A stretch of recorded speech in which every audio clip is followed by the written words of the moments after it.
સ્થાનિક સ્વરાજ્યની ચૂંટણીનું બ્યુગલ વાગતા જ ભાજપ કોંગ્રેસ સહિતના રાજકીય પક્ષો મેદાનમાં ઉતરી આવ્યા છે।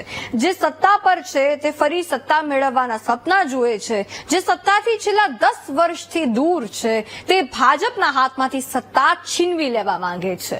જો કે આ રાજકીય રસાકસી વચ્ચે પ્રાંતિજના લોકોનો મિજાજ શું કહે છે અને તેઓ છેલ્લા 10 વર્ષમાં થયેલા વિકાસ મુદ્દે અને નેતાઓના કામ મુદ્દે શું કહે છે, આજે વીટીવી ન્યૂઝે તે જાણવાનો પ્રયાસ કર્યો છે।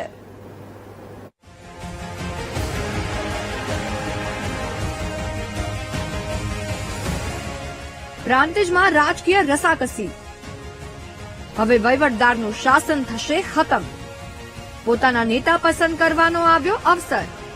પ્રાંતિજ નગરપાલિકા ભાજપનો ગઢ માનવામાં આવે છે, જ્યાં છેલ્લા 2 વર્ષથી વહીવટદારનું શાસન છે।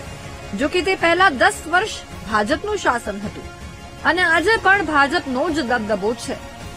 વાર્ષિક 15 કરોડથી વધુની આવક ધરાવતી પ્રાંતિજ નગરપાલિકામાં વિકાસના કામો થઈ રહ્યા છે તેવો સત્તાધીશો દાવો કરી રહ્યા છે, પરંતુ પ્રાંતિજના લોકોને આ વિકાસથી કેટલો સંતોષ છે, આજે તે જાણવાનો અમે પ્રયાસ કર્યો છે। આવે છે સભ્યો અને ચૂંટણી હોય ત્યારે આવી જાય, જાતે સફાઈનું કામ કરવા લાગે છે, ફોટા પાડી દે છે, કામ પતી જાય છે, પછી કોણ સભ્ય છે અને કોણ વ્યક્તિ છે કોઈ જોતા નથી।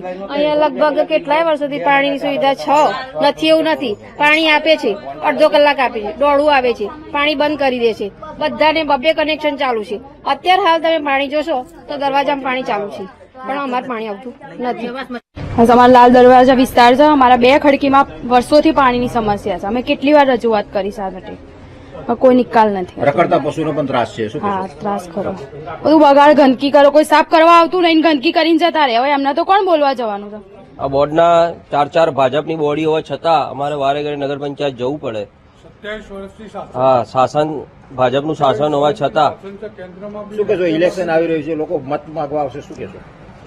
મત માંગે, પબ્લિક માગે છે હું કે ભાઈ સાફ સફાઈ રાખો, પાણી ટાઈમ પર મળી રહે। વેરો ભરવા હોવા છતાં આખા ગામમાં પાણી આવે ને અમારે પાણી નથી આવતું એમ ઉનાળામાં।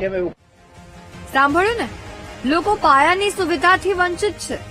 પાણી જેવી સુવિધા યોગ્ય રીતે નથી મળતી।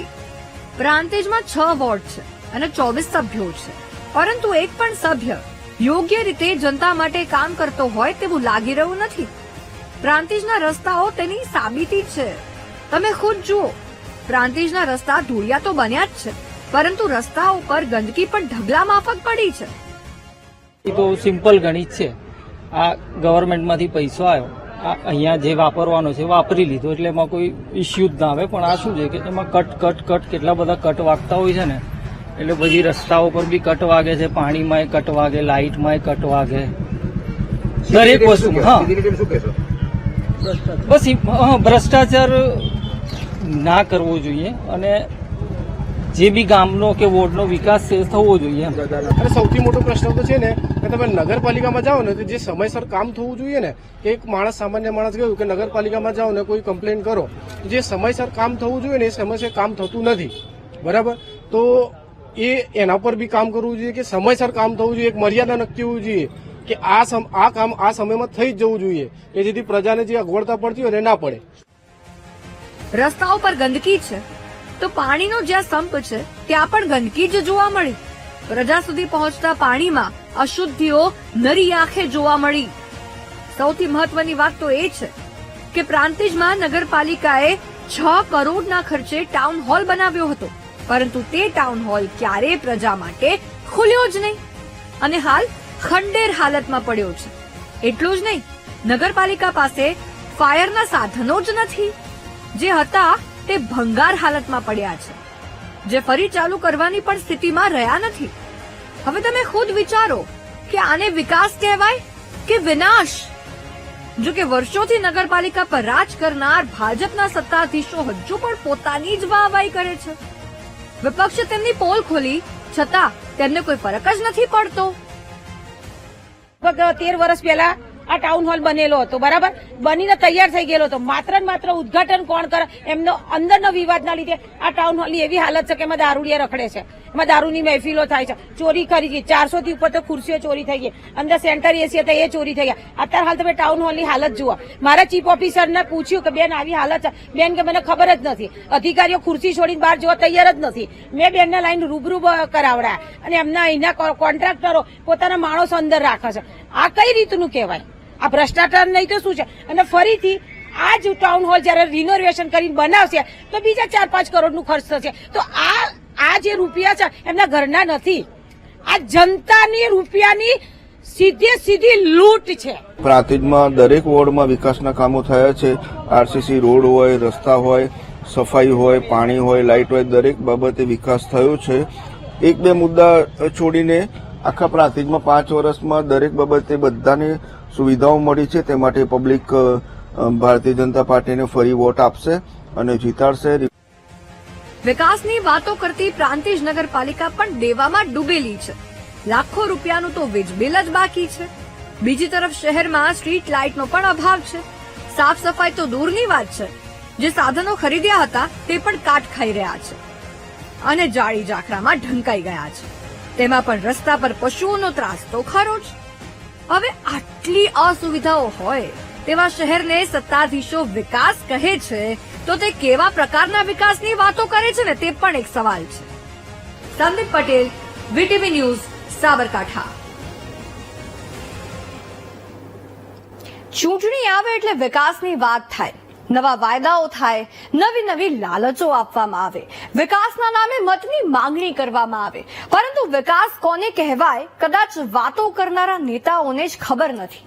ત્યારે જ તો પ્રાંતિજના લોકો તેમના વિકાસની પોલ ખોલતા નજરે પડ્યા. પ્રાંતિજમાં વીટીવી ન્યૂઝના ગ્રાઉન્ડ ઝીરો રિપોર્ટમાં અમે લોકોને જ પૂછ્યું કે ભાઈ 10 વર્ષના ભાજપના શાસનમાં તમે કેટલો વિકાસ માણ્યો. પણ એક એવી વ્યક્તિ અમને ન મળી જેમણે વિકાસના નામે સત્તા પક્ષના ગુણગાન ગાયા હોય. એવા લોકો પણ હતા જેમણે વિકાસના ગુણગાન ગાયા હોય, પરંતુ તે સત્તાધારી પક્ષના જ નેતાઓ હતા. પ્રાંતિજના રસ્તાઓ ગંદકીથી ભરેલા, ન લોકોને સારું પાણી મળે તો તેમને મત કેમ આપે? અરે 10 વર્ષ આપ્યા, વિશ્વાસ કર્યો, તમારા વિકાસના વાયદા પર વિશ્વાસ કર્યો, પણ તોડ્યો ને આ વિશ્વાસ. હવે જરા શરમ રાખ્યા વિના જશો તમે મત લેવા માટે એ જ લોકો પાસે, કરશો વિકાસની વાતો, પણ તમને લાગે છે કે આ વિકાસથી વંચિત લોકો તમારા પર ફરી વિશ્વાસ કરશે? 10 વર્ષથીનો વિશ્વાસ તૂટ્યો છે, હવે ફરી વિશ્વાસ કેવી રીતે કરે લોકો? બહાર જઈએ ને તો અરીસામાં જોઈને જઈએ કે બરાબર લાગીએ છે ને. પ્રાંતિજના સત્તાધીશોએ પોતાની કર્મકુંડલી વિશે વિચાર્યું જ નથી શું? અરે ખાલી 6 વોર્ડ છે, 24 સભ્યો, પણ એ બધા જ મલાઈ ખાઈને ધરાઈને ઊંઘી જ રહ્યા હોય ને એવું પ્રાંતિજમાં લાગી રહ્યું છે. આ દ્રશ્યો વીટીવી ન્યૂઝના કેમેરામાં એવી રીતે કેદ થયા છે.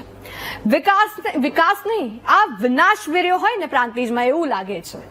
જોઈએ કે મીડિયા સામે વિકાસથી વંચિત અને સમસ્યાઓથી પરેશાન હોવાની વાતો કરતી જનતા કયા મુદ્દાને આધાર બનાવીને મતદાન કરે છે અને કોને સત્તાની ખુરશી પર હવે બેસાડે છે.